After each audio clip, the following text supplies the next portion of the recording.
ഹൽ യസിലു ഇഹ്ദാഉ സവാബിക ഇലൽ മൗത, മരണപ്പെട്ടവർക്ക് അതിന്റെ കൂലി ഹദിയ ചെയ്താൽ എത്തുമോ? അതാണ് ഞാൻ പറഞ്ഞത്, ഞാൻ അതാണ് സൂചിപ്പിച്ചത്. ആ വിഷയത്തിൽ തർക്കമില്ല.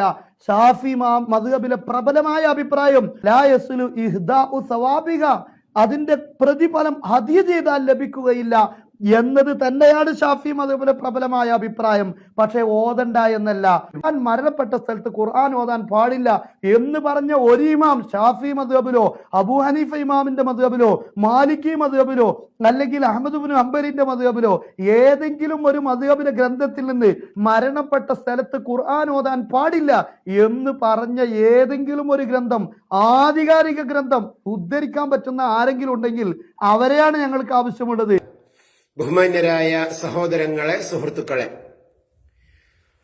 മരണപ്പെട്ടവർക്ക് വേണ്ടിയുള്ള ഖുർആൻ പാരായണം, മരിച്ചോർത്ത് ഖുർആൻ ഓതുക, മരണപ്പെട്ടവർക്ക് വേണ്ടി ഖുർആൻ ഓതി ഹദിയ ചെയ്യാം, ഇങ്ങനെയുള്ള 2-3 പദപ്രയോഗങ്ങളിൽ കിടന്ന് നമ്മുടെ സഖാഫി കിടന്ന് ആകെ തകിടം മറിയുകയാണ്. സത്യത്തിൽ എന്താണ് വിഷയം? സഹോദരങ്ങളെ, നമുക്കൊക്കെ അറിയാം നമ്മുടെ നാട്ടിൽ നടക്കുന്ന പ്രവണത എന്താണ്. മരിച്ചവർക്ക് വേണ്ടി ഖുർആൻ ഓതുക എന്ന് പറഞ്ഞാൽ എന്താ? മരിച്ചോടത്ത് ഖുർആൻ ഓതുക എന്നൊക്കെ പറഞ്ഞാൽ എന്താ? ചിലയിടത്ത് മരണവാർത്ത അറിഞ്ഞാൽ ഉടനെ തന്നെ പള്ളിയിൽ നിന്ന് ഉസ്താദ്മാരെ കൊണ്ടുവരും, മൊയ്ലിയന്മാരെ കൊണ്ടുവരും, മൊയ്ലിയന്മാരുട്ടികളെ കൊണ്ടുവരും, മൊല്ലാക്കാരെ കൊണ്ടുവരും. എന്നിട്ട് എന്ത് ചെയ്യും? എന്നിട്ട് ഖുർആൻ ഓത്ത് നടത്തും. ചിലപ്പം മറവ് ചെയ്യുന്നത് വരെ ഉണ്ടാവും. ചിലയിടത്ത് 3 ദിവസം ഉണ്ടാവും, ചിലയിടത്ത് 7 ദിവസം ഉണ്ടാവും, ചിലര് 14 വരെ നടത്തും, ചിലര് 40 വരെ നടത്തും, ചിലര് ഖത്തം പൂർത്തിയാക്കും, ചിലര് ഖബറിന്റെ അടുക്കലിരുന്നിട്ട് മുറിയാതെ ഖുർആൻ ഓതും. ആളിങ്ങനെ മുറിയാതെ ഓതുക. ജമാഅത്ത് വരെ പള്ളിയിൽ നടക്കുന്നുണ്ടാവുന്ന ജമാഅത്തിന് പോലും പോവാതെ ഒരാളെ പകരം നിർത്തിയിട്ട് എന്ത് ചെയ്യും? അയാളെ ജമാഅത്ത് പോയാലും വേണ്ടില്ല, ഇവിടെ ഓത്ത് മുറിയാൻ പാടില്ല, അങ്ങനെ മുറിയാതെ ഓതും. ചിലരങ്ങനെ 7 വരെ 14, ഇങ്ങനൊക്കെ പല രീതിയിൽ സാമ്പത്തിക ശേഷി അനുസരിച്ചും നാട്ടിലെ സ്വാധീനമനുസരിച്ചും അതേപോലെയൊക്കെ നമ്മുടെ നാട്ടിൽ നടന്നു വരുന്നു. ചിലര് സാമ്പത്തികമായിട്ടൊക്കെ വളരെ പരാധീനത അനുഭവിക്കുന്നവരായിരിക്കും. എന്നിരുന്നാലും അത് ചെയ്യാത്തതിന്റെ പേരിൽ എന്റെ ഉപ്പാക്കൊന്നും വരരുത്, എന്റെ ഉമ്മാക്കൊന്നും വരരുത്, എന്റെ കുട്ടികൾക്കൊരു പ്രയാസം വരരുത് എന്ന് കരുതിയിട്ട് സാമ്പത്തികം ഒന്നും നോക്കാതെ തന്നെ നമ്മുടെ നാട്ടിൽ വലിയ ബാധ്യതകൾ വരുത്തിക്കൊണ്ട് തന്നെ ഇങ്ങനെ 7ഉം 14ഉം ഖത്തമോത്തും ഒക്കെ നടത്തുന്നുണ്ട്. ഇതൊക്കെ എന്തിനാണ് സഖാഫി പറയണു മരിച്ചോർക്ക് ഖുർആൻ ഓതിയ കിട്ടൂല, മരിച്ചോർക്ക് വേണ്ടി ഖുർആൻ ഓതി ഹദിയ ചെയ്താലും കിട്ടൂല, അത് എത്തൂല അവർക്ക്. ലാ യസിലു ഇഹ്ദാഉ സവാബിഹാ ഇലൽ മൗത എന്നല്ലേ, പിന്നെ എങ്ങനെ കിട്ടുകയെന്ന് സഖാഫിനോട്. അങ്ങനെ ഇമാമിയങ്ങളൊക്കെ പഠിപ്പിച്ചിട്ടില്ലേ? നമ്മളെ മദ്ഹബിലെ ജുംഹൂറും ഭൂരിഭാഗം പണ്ഡിതന്മാരും അങ്ങനെയല്ലേ പഠിപ്പിച്ചത്?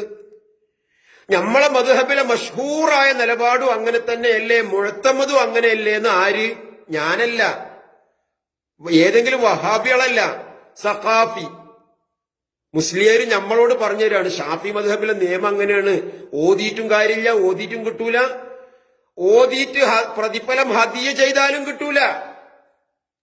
പിന്നെ എന്തിനാണ് മുസ്ലിയരെ ഈ പണി നമ്മുടെ നാട്ടിൽ നടത്തുന്നത്? പള്ളിയിൽ ഇരുന്നിട്ട് കുറെ മൊയ്ലിയന്മാരുട്ടികൾ ഓതി മടുക്കുമ്പോ ഓലങ്ങട്ട് ഏതെങ്കിലും മരിച്ച വീട്ടിൽ വിളിച്ചോണ്ടല്ല, ഇനി നിങ്ങൾ പള്ളിയിൽ ഇരുന്ന് ഓതി കുറെ മടുത്തില്ലേ, ഇനി നിങ്ങൾ അലുവയും കട്ടൻ ചായയും കുടിച്ചിട്ട് ഇവിടെ മരിച്ചോടത്തിരുന്ന് ഓതിക്കോളി എന്ന് പറയല അവനോട്. അതാകുമ്പോ അതല്ലെങ്കിൽ നിങ്ങൾ പള്ളിയിൽ ഒന്നിരുന്നിട്ട് ആരും ഖുർആൻ ഓതില്ല, നിങ്ങളിവിടെ മരിച്ചോർത്തോ ഖബറിങ്ങല വന്നിട്ട് ഓതിക്കോളി, ഞങ്ങൾക്ക് 100 റുപ്യ 500 റുപ്യ ഒരു ദിവസത്തിന് തരാം എന്ന് പറഞ്ഞിട്ട് വെറുതെ ഒരു പണി ചെയ്യാം. അപ്പൊ അതല്ല സത്യത്തിൽ ഉസ്താദെ ഈ പാവപ്പെട്ട ജനങ്ങൾ മുഴുവനും വിശ്വസിച്ചിട്ടുള്ളത്. ഇങ്ങനെ ഓതിയാൽ അത് മയ്യത്തിന് കിട്ടും, അതിന്റെ പ്രതിഫലം ഹദിയ ചെയ്യാൻ മയ്യത്തിന് ലഭിക്കും എന്ന് തന്നെയാണ് ഇവർ വിശ്വസിച്ചിട്ടുള്ളത്. അവരോട് കിതാബ് ഓതിയിട്ട് കിതാബിലെ യാഥാർത്ഥ്യം പറഞ്ഞു കൊടുക്കേണ്ട നിങ്ങള് ലായസിലു ഇഹ്ദാഉ സവാബിഹാ ഇലൽ മൗത, ഖൗമേ ജനങ്ങളെ, നിങ്ങൾ ഈ ചെയ്യുന്ന പണി നിർത്തണം. ലായസിലു ഇഹ്ദാഉ സവാബിഹാ, അതിന്റെ പ്രതിഫലം ഹദിയ ചെയ്താൽ അത് അവർക്ക് കിട്ടൂല. ലിഅന്നഹു ലൈസ മിൻ കസ്ബിഹിം, അത് അവരുടെ അധ്വാനമല്ല. വലാ മിൻ അമലിഹിം, അത് അവരുടെ പ്രവർത്തനമല്ല. വലിഹാദാ ലം യൻതുബി ഇലൈഹി റസൂലുള്ളാഹി സ്വല്ലല്ലാഹു അലൈഹി വസല്ലം ഉമ്മത്തഹു, അതുകൊണ്ട് തന്നെ ഉമ്മത്തിന് മുത്തുനബി ഇങ്ങനത്തെ ഒരു ചര്യ ഉമ്മത്തിന് പഠിപ്പിച്ചിട്ടില്ല. കാരണം കിട്ടാത്തതാണ്. വഅൻ ലൈസ ലിൽ ഇൻസാനി ഇല്ലാ മാ സഅ, ഒരു മനുഷ്യന് അവൻ ചെയ്ത അമലേ കിട്ടുള്ളൂ, ഇതൊന്നും കിട്ടൂല എന്ന് അള്ളാഹ് പറഞ്ഞിട്ടുണ്ട്. അതിന്റെ അടിസ്ഥാനത്തിൽ നമ്മുടെ ഇമാമിയങ്ങളൊക്കെ പഠിപ്പിച്ചിട്ടുണ്ട്.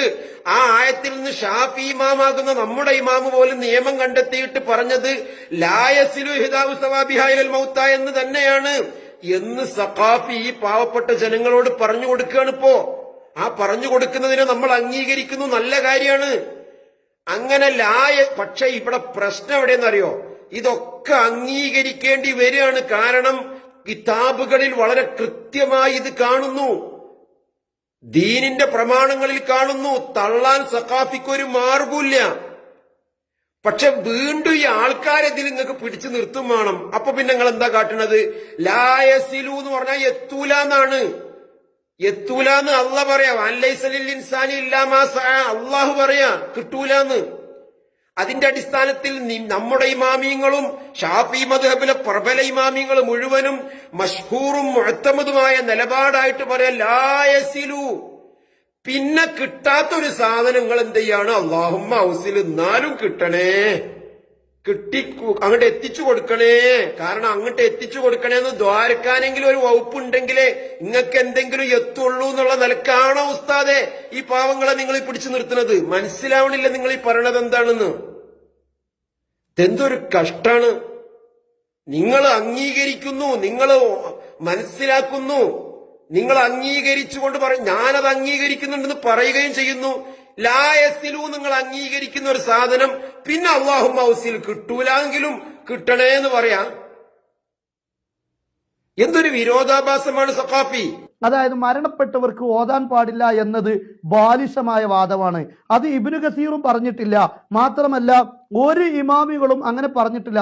മരണപ്പെട്ട സ്ഥലത്ത് ഖുർആൻ ഓതാൻ പാടില്ല എന്ന് പറഞ്ഞ ഒരു ഇമാം ഷാഫി മദ്ഹബിലോ അബൂ ഹനീഫ ഇമാമിന്റെ മദ്ഹബിലോ മാലിക്കി മദ്ഹബിലോ അല്ലെങ്കിൽ അഹ്മദ് ഇബ്നു ഹംബലിന്റെ മദ്ഹബിലോ ഏതെങ്കിലും ഒരു മദ്ഹബിലെ ഗ്രന്ഥത്തിൽ നിന്ന് മരണപ്പെട്ട സ്ഥലത്ത് ഖുർആൻ ഓതാൻ പാടില്ല എന്ന് പറഞ്ഞ ഏതെങ്കിലും ഒരു ഗ്രന്ഥം, ആധികാരിക ഗ്രന്ഥം ഉദ്ധരിക്കാൻ പറ്റുന്ന ആരെങ്കിലും ഉണ്ടെങ്കിൽ അവരെയാണ് ഞങ്ങൾക്ക് ആവശ്യമുള്ളത്. അതുകൊണ്ട് ഞങ്ങളെ മദ്ഹബ് ഷാഫി മദ്ഹബ് ഞങ്ങളെ പഠിപ്പിക്കാൻ ആരും വരേണ്ടതില്ല.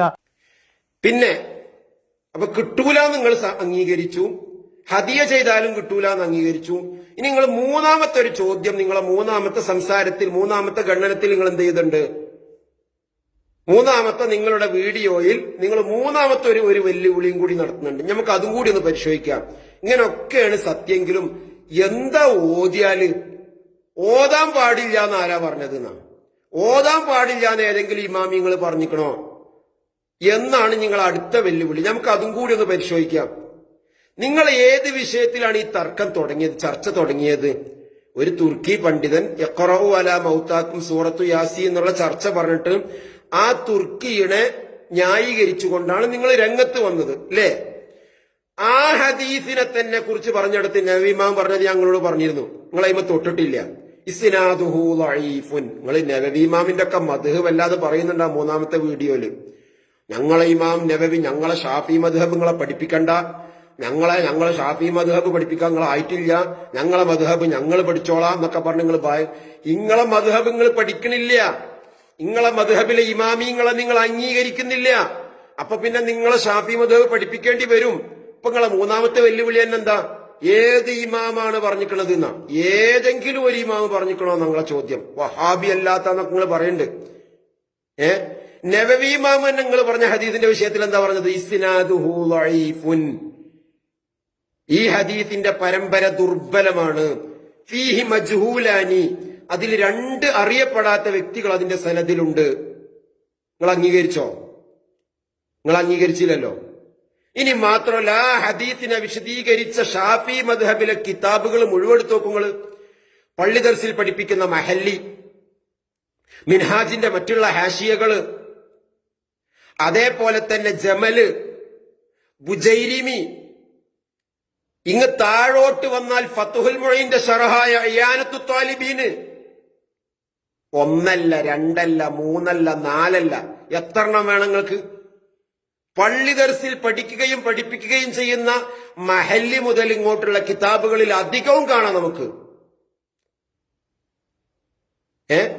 മിൻഹാജിന്റെ ഹാഷിയകളിൽ കാണാം. അതേപോലെ തന്നെ ജലാലൈനിയുടെ ഹാഷിയ ജമലിൽ കാണാം, ബുജൈരിമിയിൽ കാണാം.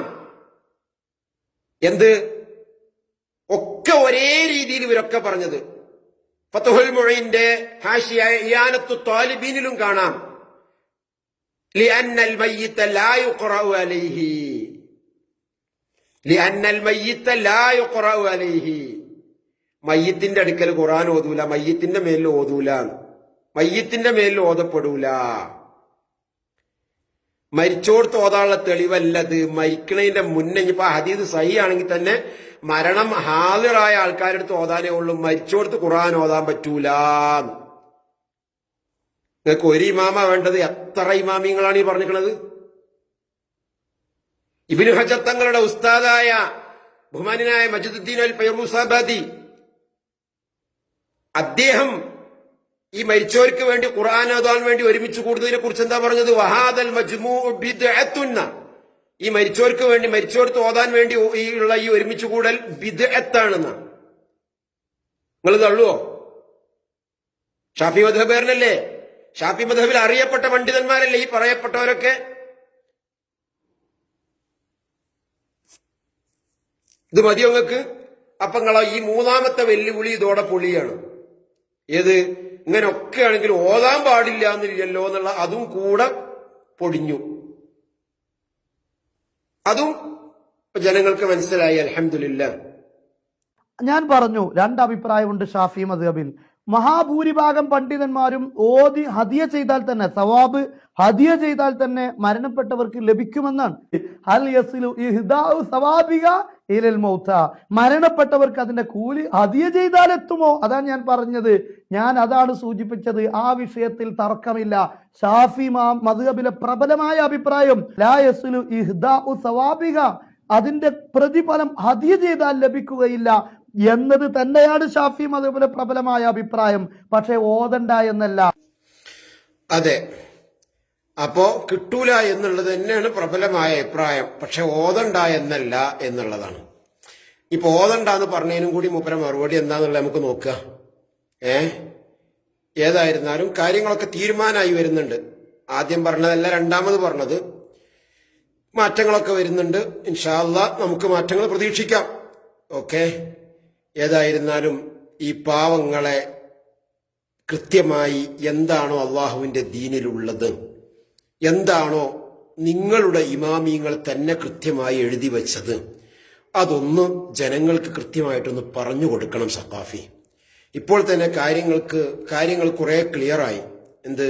പൊതുസമൂഹത്തിന് ഷാഫി മദ്ഹബിൽ പോലും ഇങ്ങനെ മരണപ്പെട്ടവർക്ക് വേണ്ടി ഖുർആൻ ഓതി ഹദിയ കിട്ടൂലെന്ന് ഇത്രയും വ്യക്തമായി പറഞ്ഞിട്ടുണ്ടോ എന്ന് പൊതുസമൂഹത്തിന് മനസ്സിലാകാൻ ഏതായിരുന്നാലും നിങ്ങളുടെ ചർച്ച ഉപകരിച്ചു. ബാക്കിയുള്ളതും കൂടെ ഇൻഷാ അല്ലാഹ് നിങ്ങൾ അതൊന്ന് പറഞ്ഞ് മനസ്സിലാക്കി കൊടുക്കുക. അത് ഉപകാരം ചെയ്യും. ഇൻഷാ അല്ലാഹ് ഏറ്റവും ഹൈറായതിലേക്ക് എത്താൻ അള്ളാഹു നമുക്ക് എല്ലാവർക്കും തൗഫീഖ് നൽകട്ടെ.